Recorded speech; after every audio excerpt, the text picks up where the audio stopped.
Man, that's one of those questions I had reservations because, and I'll get to that. So you've just gone straight to the ball clencher, that one.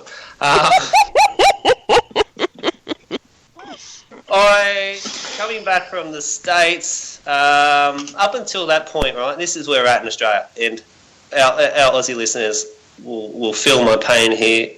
We could only access yeast from a home brew shop. And you go into the home brew shop, and I think it's changing, but at that time, limited awareness, limited knowledge of what mead was. So you go, look, I want to make some mead. Here you go. Here's a sweet mead yeast. Here's a dry mead yeast. Here's some white wine mead yeasts. And that was it. And then you're sent away, and not really appreciating that just because it's called mead yeast, it doesn't mean, to me, that doesn't mean anything. We can use any types of yeast that we want, if we think about it and plan it and make sure, like I said before, that we use, killer strains or fructophilic yeasts and things like that. To answer your question simply now, it was, I like the idea of using ale yeasts. I'm a big fan of ale meads, that idea of that crispness. They don't sort of lend too much esters or phenols or anything like that. We're just relying on a crisp, clean ferment, letting the ingredients, so letting the honey shine. So US-05 from that point of view. But we have found a supplier of yeast. So there is a producer of yeast in this country that no one knows about. And last year I managed, and it took a lot of hard work to locate this company. And so we really locked onto them. We've had a lot of high-level talks about what can we do with your yeasts to make it better for mead making. And that's a company, it's called Maui Firm. I don't know, Hamish, if you've heard of them. I haven't. Maui Firm or Maui Brew. B-R-A-U, Maui Brew. So that's, M-A... I think it's spelt like you'd say Maori, the New Zealanders, the Maoris, M-A-O-U-R-I. Okay, I was going to ask if it was the way you were saying it, I wasn't sure if it was like Hawaii, Maui, or, yeah. I'm just having a blank here at the moment. In Toowoomba? They're in Queensland, yep. So have you found them? Yeah, I think so. So they are a huge manufacturer of yeast in this country. Not a single Australian that I've ever spoken to know they exist. That's not good. It took a day of me being on the phone all day. I wanted to make a mead and still do want to make a mead. That is 100% Australian. Every ingredient we use is Australian. So, I got sort of down a rabbit wormhole. There's a type of yeast, a Melbourne ale yeast from like 100 years ago that's locked up in... it's not the Yeast Bay, it's the other one, White Labs, the White Lab Vault. They've just released it, so it's a yeast they've pulled from Melbourne. That really got this all started for me. If I could make a mead that's got 100% local honey, I'm using 100% local, finger lines from a couple of k's away, why can't I get Australian yeasts? I want to represent this country, and that's really important for us. So we're working with them to play around with Maui Brew, Maui Firm's yeasts at this stage from an ale point of view. Again, not their wine yeast, looking at their lager yeast, their ale yeasts and things like that. So I hope that answers your question about what sort of yeast we like to use. So it certainly does. And of course, Manny, if he were here, would want to know, have you ever tried blending yeasts? Yes and no, and I was waiting for Manny. Manny, where are you, man? We've done a few things about that. I remember listening to Shay again a couple of years ago at the course, and he was talking about it. So Shay Comfort is known, I think that's how you say his last name, he's known as the yeast whisperer. This guy knows everything there is to know about yeast. And his idea, right, is he says, don't mix yeasts. This is verbatim from Shay, because it's kind of like two guys building a house together. and they've got two different ideas. They work at two different speeds. So one's collecting all these bricks and building all these bricks. The other one's a bit slower to start off, and he's like, okay, ready to go, and where are all the bricks? Oh, you've used them all, man. So he sort of suggests that it's better to, if you're going to think about that, to sort of do a post-fermentation blend. And then, that way we can blend it to get the right idea we like. I've never mixed yeast, but if we talk about mixing yeast and bacteria, yeast and bugs, do that all the time. And that's that idea of, souring a must with lactobacillus, letting the pH drop, so that's the bacteria, using Brett inoculated oak to begin that souring processes. This could be before or after we've done a Saccharomyces ferment.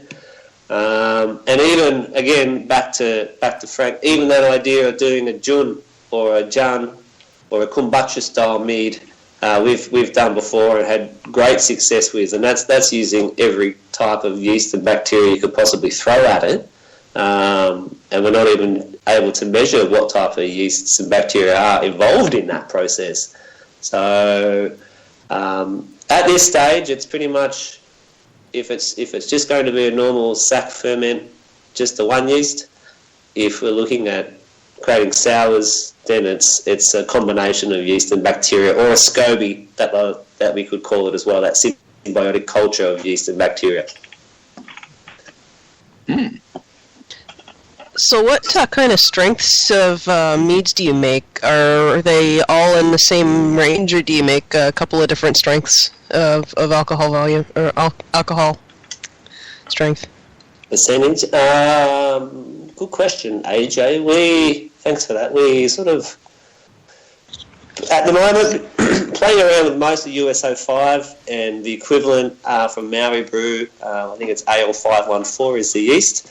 We are finding. Like yep, I think that's the one that is as close to sort of there's another one that's a Californian style ale as well. But anyway, the English ale 514 is very popular.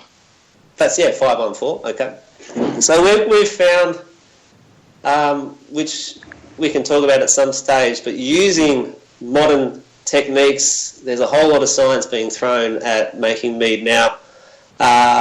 We can push yeasts way above what their nominated attenuation is meant to be. So any type of ale yeast I play with, it's always around 10-12%. We've been asked a lot to make that sort of sessionable style mead, something that's lower in alcohol, that we've been playing around with about 5 to 8%, so a hydromel if you want to call it that. And I find I have better success with the higher percentages. Saying that, though, a couple of weeks ago I pulled out some hydromels from, I was nearly 2 years old, from 2015 that I was making.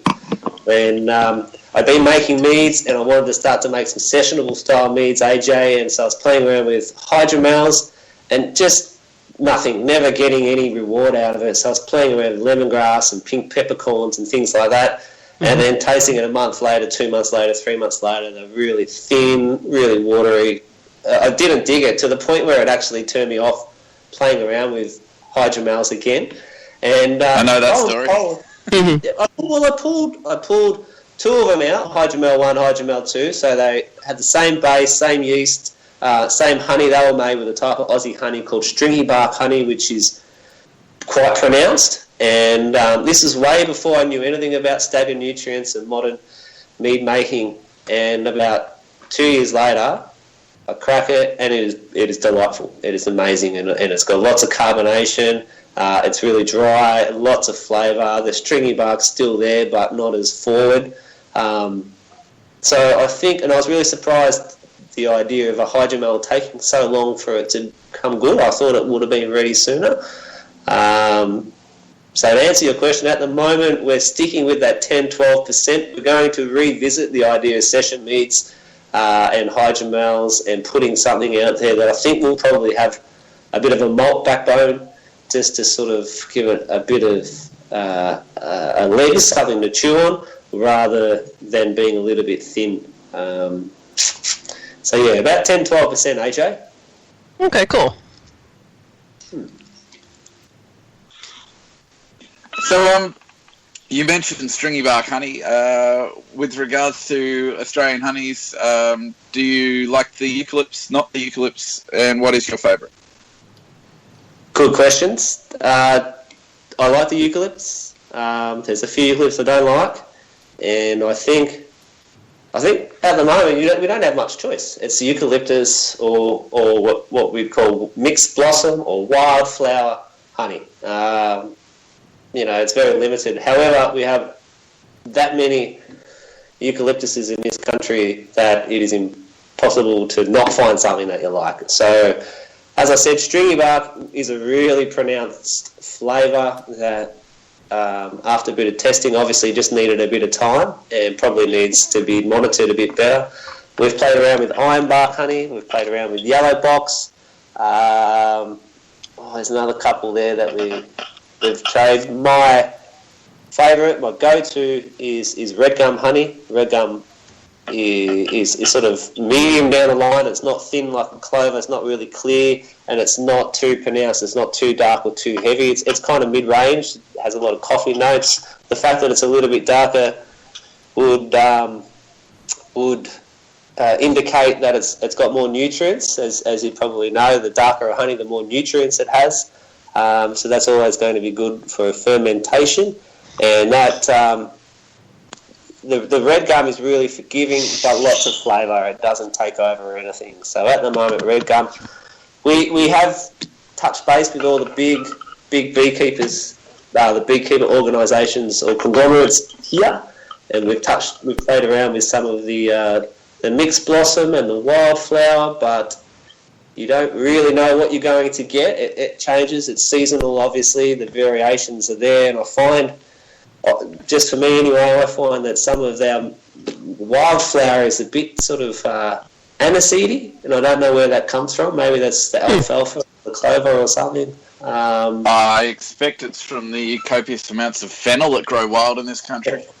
Fennel, yeah, true, man. We have wild fennel up here, so I kind of that influences my decision. But the big influence for us in honey selection is local, and we took that away from listening to Ash Fishburne from Saphouse Meadery. He is another influential person for me.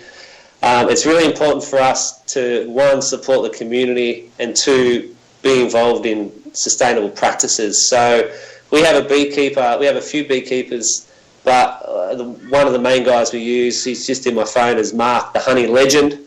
And, we can source honey that's from the Illawarra. His house is less than 5 kilometres away from me. And if I can get honey from him and then, source fruits from Strawberry Pat or Alex the Apple Man, that's what they're in my phone as. There's all my farmers. That's always going to be number one, because it's community, it's supporting local, it's supporting small businesses, because that's what we are. We are just me and my partner Nerida, who's behind the scenes, who's about to have another baby, so she's taking a step back at the moment.